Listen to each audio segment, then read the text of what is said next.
tuwang-tuwa ako guys nung nakapanood ako o natsyempohan ko itong parang convention ng anime guys. Japanese style na o kaya inspired na mga anime guys. So sobrang dami nila guys. Actually wala akong kilala guys ni isa. Talagang sobrang dami nila. At kakaiba nga sa buhok pa lang guys, talagang tuwang-tuwa na ako eh. Gaya ng, you name it, meron iba-ibang kulay ng buhok guys. May pink, may green, may yellow, may violet.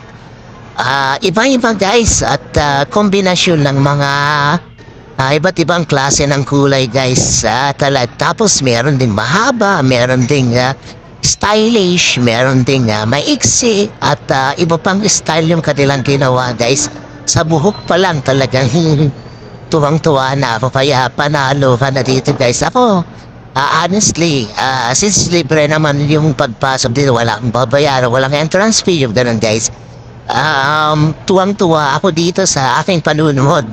Kaya yan, naglaan ako ng time para talagang picturean sila. Yes, of course, nagpaalam din naman ako dun sa karamihan dito. Yung iba kasi na makikita ko na lang nadadaan sa aking harapan, pupunan ko na lang kahit wala nang paalam. Kasi public naman siya guys.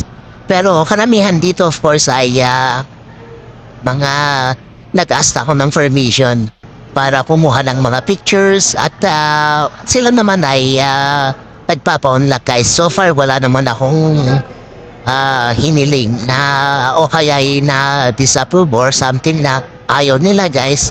Gusto rin nila naman nila guys na magpa-picture. At napakarami ng subject guys, di ba? Tuwang-tuwa ako sa hairstyle pa lang guys. Mapalalaki, mapababae. At ano pa man guys, talagang kakaiba yung mga hairstyle nila guys oh. Ibang-iba, kulay pa nga lang talagang ibang-iba na guys eh.